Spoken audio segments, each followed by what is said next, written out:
Hi, this is Henning and Morten from flipnormals.com. In this video we're going to go through how to make a Dishonored style portrait using Zbrush. As you can see, we start off using Dynamesh and we're just blocking in quickly some basic proportions. It's not pretty, it's just really rough. And at this point we're not really thinking about that much about the design. It's just getting some basic shapes down, something we can work with later on. No anatomy, just basic stuff. Where are the eyes?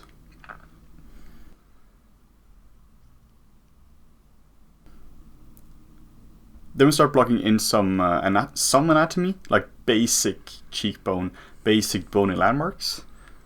And we start thinking slightly about the design at this point. The trap that people often fall into is really just the detailing part too fast. I do the same. I mean, many people do. It's just you forget that you need a solid base before you actually start filling in the rest. Yeah. It's like if you have a coloring book and just like forgetting all the lines and stuff. You need to everything needs to be filled in perfectly first, and then you can start adding detail on top. Yeah. Good analogy, Morten. Yeah, so still just basic anatomy, just basic form. Like the final character doesn't look like this. This is just to make something look kind of humanoid, and just exploring the kind of character he is. At this point, we don't really know what kind of person he is. We just know that he's from the Dishonored universe, and as such, there are a couple of things we have in mind. Like his proportions are kind of messed up. Like he's not gonna adhere to perfect human proportions. And he's going to be fairly edgy. Like, this guy's been out a winter's night before. And yeah, he's seen some action. And everybody in this world has. It's a dark and gritty world. So we're trying to incorporate that into, every bit of the sculpture. But the brushes we're using, which is the clay build-up brush. And just the way we're treating this with, hard planes.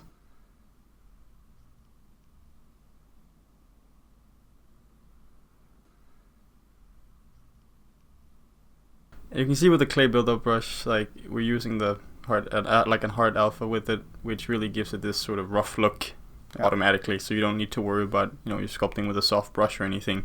Yeah. And this really already sort of supports the design. Yeah, exactly.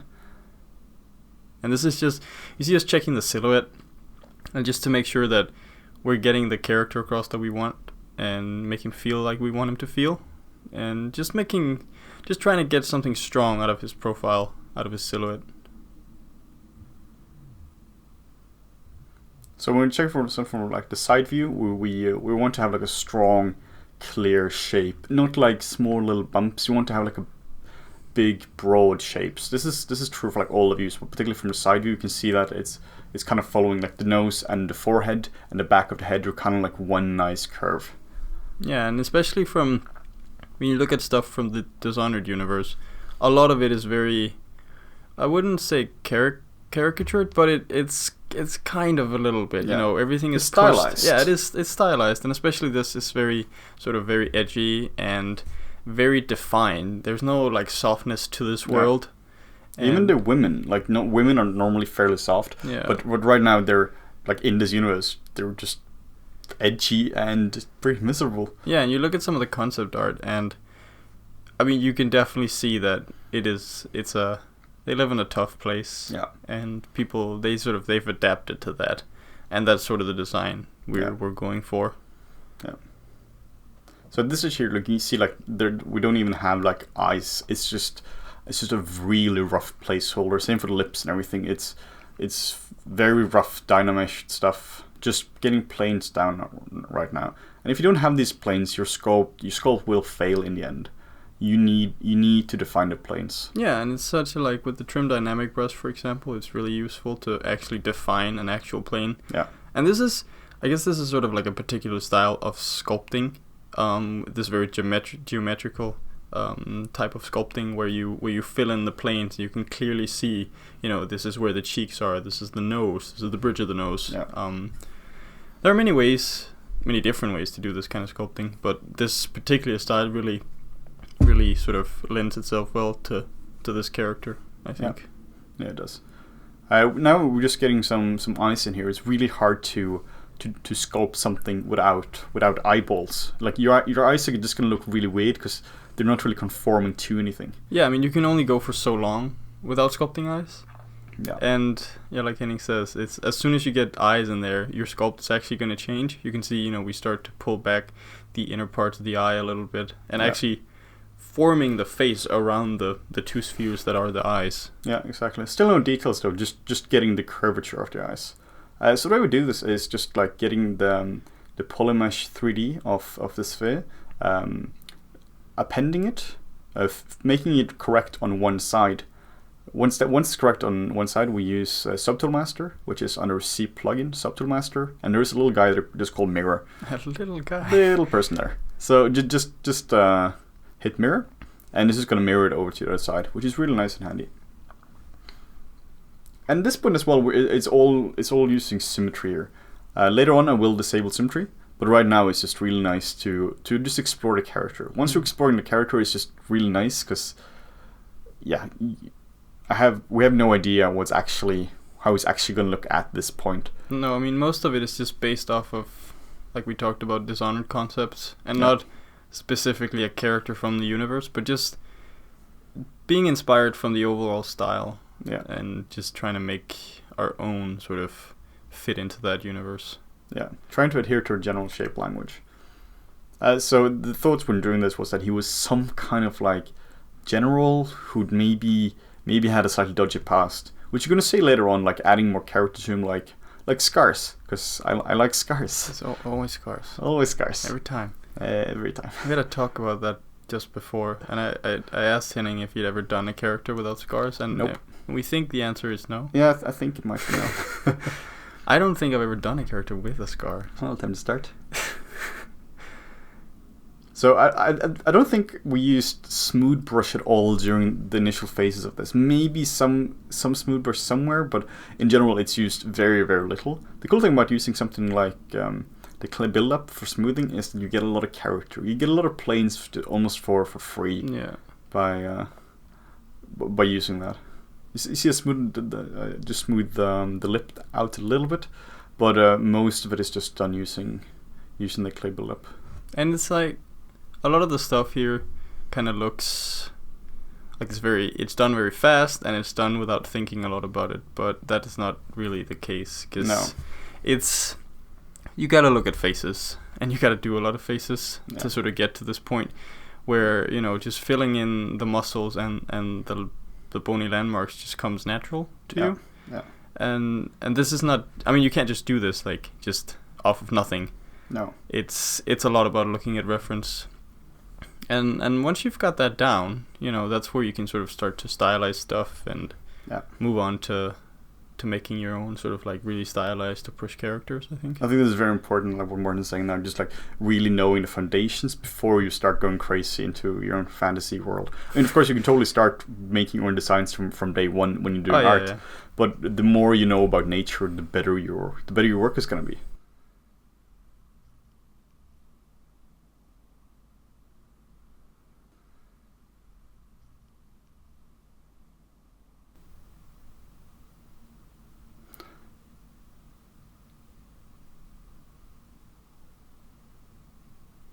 So yeah, just getting some more fat down here as well. The way we like to think about sculpture is in like a couple of stages. The first one is like bony landmark and proportion, then basic muscle and fat, and then skin and pores on top.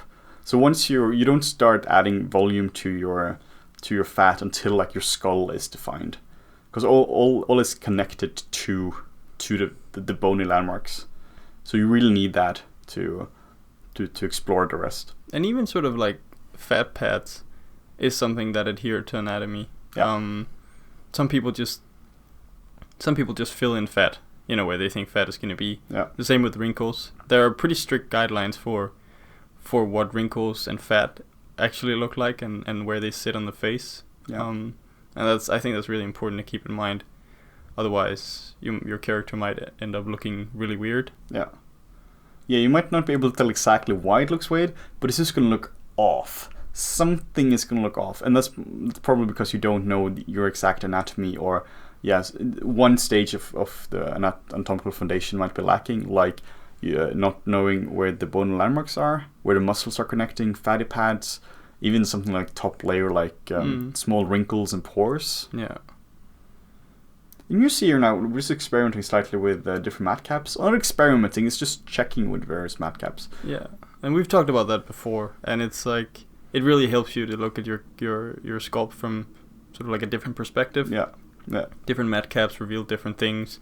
Like the standard matte cap is really good at sort of like pointing out impurities in your sculpt, whereas sort of like the default one, this kind of mudbox style matte cap that we're using now, is just really has an overall soft feel and makes it look nice. It looks more comfortable, which, you know, when you make a living making pretty things, it's kind of nice to look at pretty things. Yeah. And not making it look pretty in a render for the first time. Like I can't stand like sculpting with the standard matte cap anymore. No. Because it's just it has its uses. It's not that, but there's so many other nice matte caps out there that can really help your sculpt along, I think. Yeah, exactly.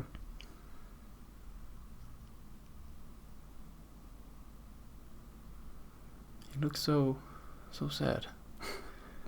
Very sad. And now we're sort of moving into some asymmetry.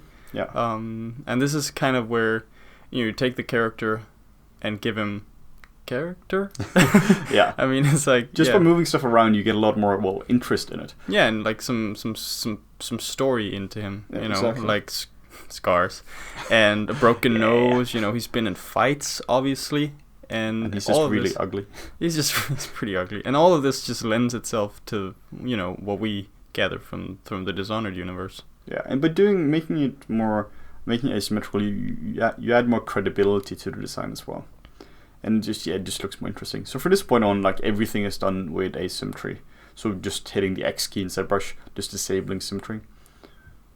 Because right now the design is kind of working. Like, right now it's just refining it. Yeah, the base is there. Yeah. The base is there now. And now it's just about, you know, adding sort of like this top layer of old skin. Because he's an older guy, so the muscles won't be as tight in the face anymore. Yeah. That's sort of like where you see this aging line, as you call it, right, like around from the nose and down to the chin. And you see the saggy sort of skin underneath the eye. His eyes are a little more sort of tired. Because, again, the muscles relax and brings everything a little down. In general imperfections, like, because he's lived and, you know, he has emotional scars and all this kind of stuff, you know, just helps sell the design more. Maybe he was beaten as a child. Yeah, you know, it's beating likely. his child. Yeah. Oh, jeez. So just knowing about something like the construction of the eye as well is really handy. Knowing that will help you create appealing eyes, and if you don't, the entire sculpt is gonna look weird. Like the eyes are so important to get right. That's always where your face is like, or like when you look at something, or a person, an animal, whatever. It's always you always go for the face. It's just something like in nature, you know, we're programmed to identify that as the first thing. Yeah, exactly. So that is naturally what we look at. Yeah. And if anything is wrong there, your brain just tells you. Because we spend so much of our time looking at faces that we might not be able to explain why, but we know something is wrong. Yeah, you can feel it. Yeah, definitely. So also something like looking at the nose here just before, you can see there is some like hints of construction in the nose. It's not 100% accurate, but there is some construction to it. It's not just like a triangle shape in the middle of the face. There are planes there, and it's composed of multiple parts. And by doing that, it's going to feel more credible, and you can play around with that. One thing to note about the eyes here is that people don't realize this actually often, I think, is that the inner part of the eye, the one that sits closest to the nose, actually sits quite far in the face, or like in the skull. And I think a lot of people struggle with actually anatomically, like fitting the eye in the face. Yeah. So if you just push that back a lot further than you actually think you would need to, that tends to make it fit a little better. Yeah, exactly. And working on lips now, it's the way I like to refer to lips is like the top lips, because it's like 3 balls, and the bottom lip consists of two balls, like 2 balloons or something. And if you keep that in mind, you kind of get some more structure in it automatically. think I'm just going over everything now. Sculpting with the C add and C sub, just holding down the Alt key to subtract stuff, instead of the smooth brush. Just really define planes. Yeah, and this way you get some really nice texture. Yeah, you do. 'Cause often, I mean, you know, it's a style choice, obviously, whether or not you want to smooth out your sculpt. It's kind of like sculpting, you know, with clay. You go with like something like turpentine to really make it smooth if that's what you want. But that's not the feel we want to get across with this character. No. I think it's really cool to just sculpt with, like, treating it as a sculpture just with clay. The end result isn't like a pretty final frame for VFX movie. It's just like kind of like a piece of art. You don't really care if there are brushstrokes or not. It's kind of like a liberating feeling in a way. Yeah. When we work on something with the eyes, it's very important to like make sure the curves are appealing. That you don't have any like big bulges in the curve. You can see before we did the changes to the eyes, they were pretty bulgy, but just making sure that they're curving all the way around. Yeah, and the angle from the top lid to the bottom lid, like you can see here, is like the top lid is slightly like forward compared to the bottom lid, just to give it this sort of like angle backwards, and that really, I think that really helps sell the eye a lot. Yeah, it does. And like we talked about with appeal, it's like I feel personally that people tend to misinterpret the word appeal when it comes to something like characters or creatures. Something can have appeal and not necessarily be pretty. Like this sculpture, for example, is not designed to look pretty. It's not designed to be nice, but it still has appeal. Yeah. And for me, the word appeal is just sort of refers to the design, whether or not you find it credible, whether or not you feel like this could exist, whether you're drawn to it or not. Even though it's ugly or it's a scary creature, appeal is sort of like, it's a broad term for that. Yeah. And ways you can get that is, as we talked about before, like having a solid foundation in anatomy, but also thinking about like proportions. Like obviously here it's not a naturalistic sculpt. Like his eyes are way further up than what? Like they're like 1/3 up now, when normally it's like halfway. Yeah, his nose is like broken in every possible way you could break a nose. And he's very spaced. Like the spacing between the eyes is they're very wide. Yeah. You know. Yeah. But all this is just the choice, and it sort of helps sell the character. Yeah, they're deliberate design choices. They aren't just accidents. No, and these are the kinds of choices you can start to make once you understand what you're actually doing. Yeah. And, you know, the more you do it, the better you get. And the better you get, the faster you can make something like this. Yeah. And you can revise on it, you know, do several iterations during a day. Yeah, and this sculpt here is just about an hour and a half, slightly more than that in total. So this is just like some fun, basically. Yeah. There's not a very serious piece. It's just an hour and a half, hour and 40 minutes, just doodling around, just making an interesting looking character. He's kind of like an Elvis-looking character now, with the sexy hairdo, with scars on his face. To create something like here now, we just made we just duplicated the old geometry from the eye and just scaled it up. Nothing fancy, just to have some clay to work with, really. Yeah, that's just faster than going up and like appending like a new polymesh. Yeah, and at this point we didn't really have an idea what we were going for the hair. You can see we're trying out different hairstyles, and it's very quick to do that. Just something like the move brush and also the smooth brush here is really nice. He kind of looks like the bad guy from the Matrix. Oh yeah, Smith, isn't it Smith? Agent yeah, Smith. Yeah, it is. Yeah, like that, and then a mix of Elvis. Perfect. That's a scary combination. So when you have an idea of what you want, it's a good idea to when you're doing hair, like using the clay brushes to block in like the bigger strands of hair. It's exactly the same as like when we were starting out the face. You never want to start out with the details. No. Like you want to start out broad strokes, big shapes, and you can always go in and refine that afterwards. Yeah. So what I like to do here, I like to use the clay build-up brush with no alpha on it. Then you just get a really nice really nice broad strokes, really, which you can play around a lot. So it's really quick. It's a really quick way to design hair. Yeah, and it gives this sort of like. This also creates a lot of contrast from the character itself, from the face, because the hair. Yeah. I mean, yes, it's gonna be, you know, have a lot of ridges and stuff, and be kind of edgy, but it still has this soft feel to it. Yeah. Which sort of complements the face nicely, I think. Yeah. There's something to keep in mind as well, just keeping soft and hard shapes. When I was sculpting, for instance, the eyes here, I kept in mind making the eyes more like softer, treating them in a soft way, and treating the area around it like a harsher way. You can see like the cheekbones are really harsh and protrudent. Well, just the eyes themselves, the area around the eyes, like eyelids, are softer.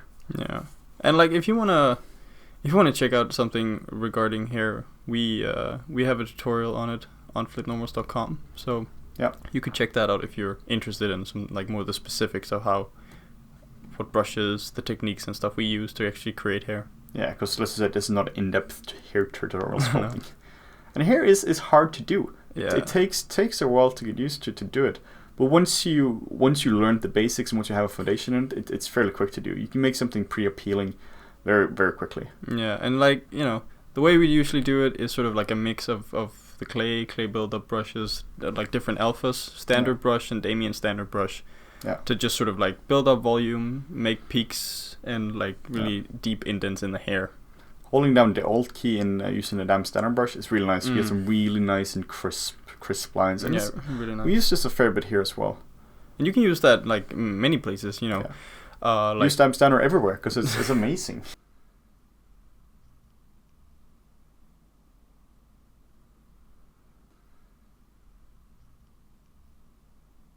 So you can see here the standard brush is used a fair bit, just to define the strands a bit more. And it's like a lot of this is not going to be seen, so and seeing as it's sort of like a speed sculpt, a lot of the effort is going to be put in what you're actually going to see. Yeah. We're not sculpting the backside of the head here at all. No. You see what we're seeing now. That's what we're sculpting. Yeah.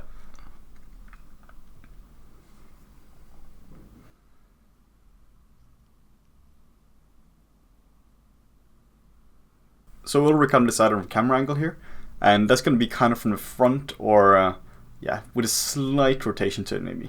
But we know for a fact that we're not going to show it from the back or anything like that. It's not a turntable.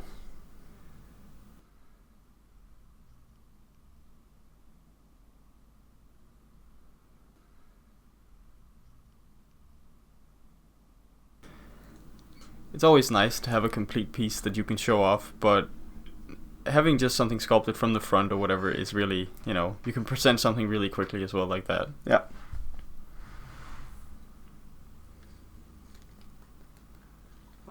Oh, hello, mouth scar. Yeah, my thinking of the mouth scar was just that he has sort of rough past or something, and he's been in a bar fight. Somebody chipped his lip. Probably also has a scar on the inside of his nose because why not? I don't know. Actually, he doesn't. Maybe he had like a knife up his nose and someone like cut the nose open. Could be. There are a lot of possibilities with scars. Just know that.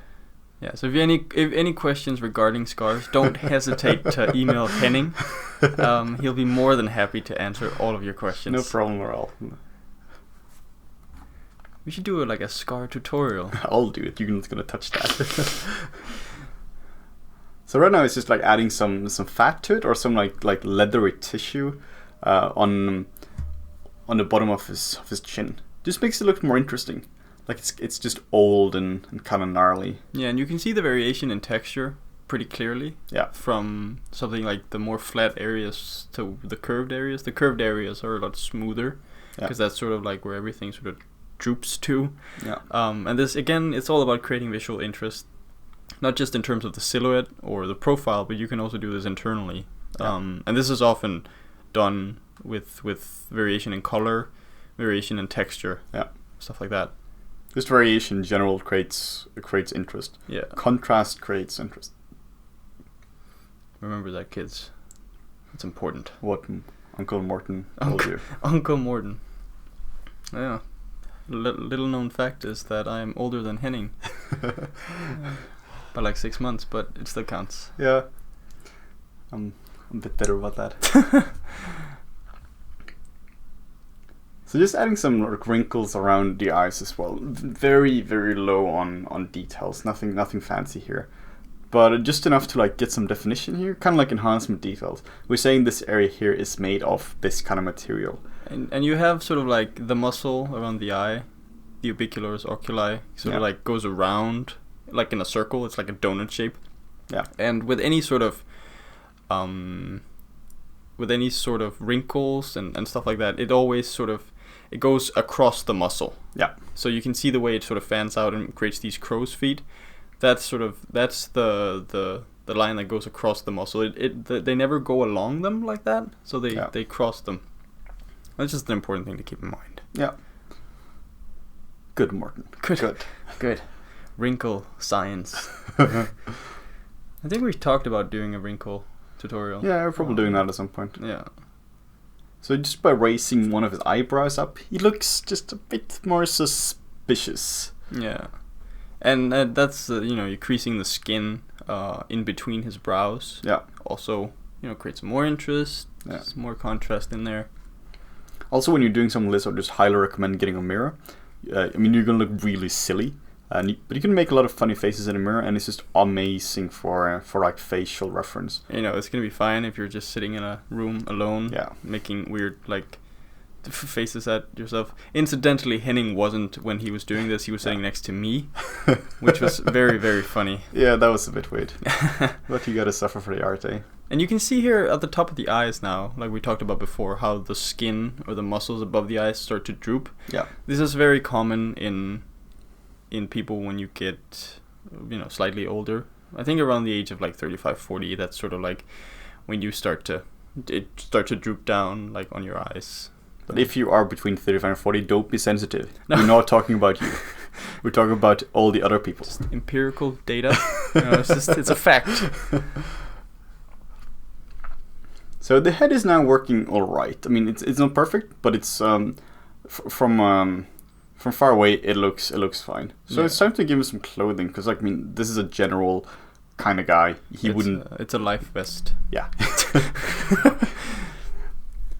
Pretty much.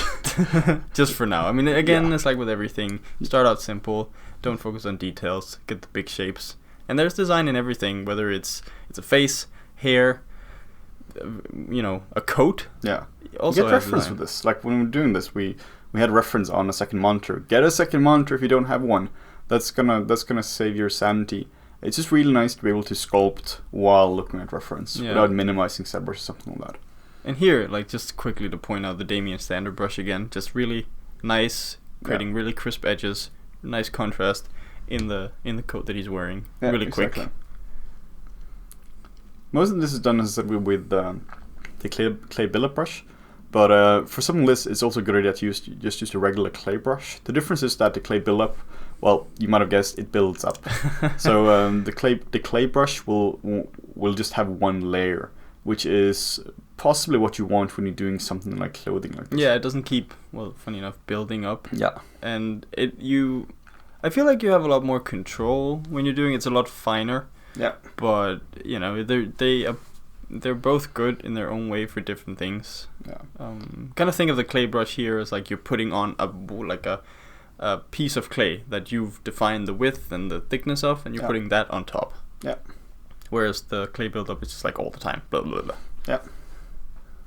So it's really important to give them something like clothing, because this guy here you wouldn't make his character naked. No, and his character has changed so much just by that tiny piece of clothing we put on him now. It's just a jacket, and a shirt. And it's really rough. It's hardly defined at all, but still it gives him so much more character. You can kind of, like before he was a floating naked head in the sky, but right now you can immediately tell that he's some kind of a person of importance. Yeah, he has authority, and you can see once we zoom out and in and like look at it from up close, but we also a lot of the times look at it from far away to check again the silhouette, and you can see how well it actually works from far away. Yeah. Once you get up closer, the detail level doesn't really hold up, but that's just a matter of time and just refining it. The hard part here for me is never like the details. The hard part here is getting the design right. Figuring out how is this coat composed, like how does it work, and getting all that stuff. Getting the coat to like feel like it's a real coat. That's just work. That's just getting the texture in, getting seams. that's not hard to do. No. The hard part is, at least for me, the design part of it. I think that's true for a lot of people, Yeah. including myself. I mean, it's designing stuff is always the hard thing. Yeah.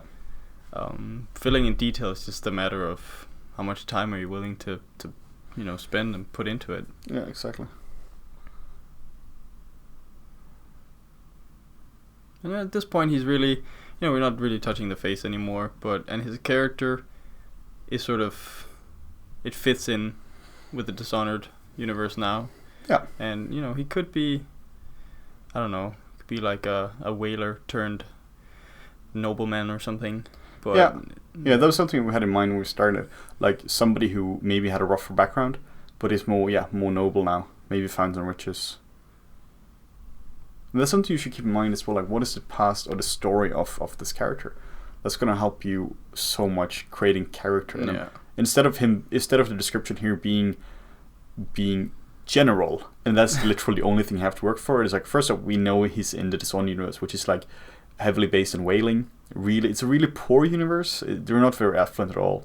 And by saying that this guy here is a whaler who turned rich, that gives you a lot to work with. Yeah, and just saying like, okay, I'm gonna sculpt face. Yeah, face exactly. Sculpt, because it's like, okay, what are you basing it off then? Then you end up with a bald head with basic proportions with no character at all. Yeah, just the tiniest amount of backstory can really help your designs a long way. Yeah, in essence, like, it's about, like, one of the most important things in art is like, how does it make you feel? And if you don't have a backstory to it, you're not gonna feel anything. So this is just one of the tools we use to just evoke emotion. Yeah. And so that's a pretty big deal. Like, all the tools here or everything we do, they're just tools, which just help us convey emotion, basically. It's easy to tell people to make something that makes other people feel something, and it's not. It doesn't come easy. No. It takes practice, and it takes a long time to get an understanding of what is. I mean, good design is very sort of objective, but there's a general sort of, okay, we can look at this. Does it look good? Does it look bad? And being able to evaluate that is a really powerful thing. It's a powerful tool. Yeah. For any artist to have. Oh man, look at that scar. Must have hurt a lot. Yeah.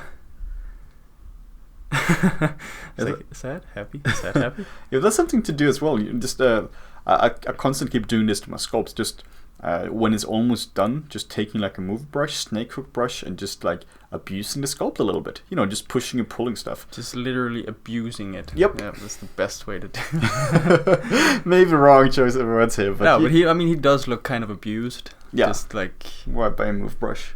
Yeah. Or by Henning. Henning, stop abusing your sculpts. Well, let's see about that. My point was anyway that just taking a brush and just going a bit crazy, just pushing and pulling stuff. It can just really find something interesting. And I think we're doing that later on as well. Just trying out things. Like, this is concept. We're not attached to this sculpt at all. Like, if we shoot off his mouth or something like that, that's fine.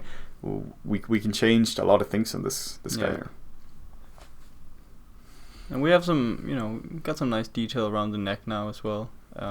Just for the fatty pads, and just filling in the last bit of detail on the ears. The ears, it's a very small thing, but every bit helps. Yeah. And if you have like shitty ears, you're gonna see it. It's just gonna look shit. It's just gonna look kind of shit. Like, it just helps. It's one of these things which just helps you define the sculpt. Why does he have pointy ears, by the way? Because he's kind of evil. And that was my thinking, that by him being kind of evil, pointy ears is kind of like a cheap little thing to just sell it. Because immediately what I start thinking about is The Legend of Zelda and like tiny fairies. What's this? Is this another scar on his throat? Maybe, I don't know, like he's been garroted or something. Yeah, my thinking here was that like something like garroting or like it just shows that he's been out like a winter night before. Like he has had it rough. I mean, what you could do is you could also add some scars to his clothing, Yeah. That could be someone roughed up his clothing, tried to assassinate it. I'm kind of doing that as well, very soon. Not scars, just... No, anything can have scars. Yeah. His clothing is bleeding. No, just adding some like variation to it. Adding some scars to the eyes. Shut up. Yeah, what we're doing with the eyes now is just like tilting them a little bit, so he looks slightly to the screen right, which just makes it look a bit more interesting. Instead of looking literally straight ahead, perfectly symmetrical, it just looks weird. There is no life to you that. Get so much more character from just offsetting it just a little bit. Yeah. It's the same with a like tiny bit. just offsetting the eyebrows, just moving the eyes, twisting him, tilting his head a little bit. All those kind of things that like give him character really help sell it as something that could exist. Yeah, exactly.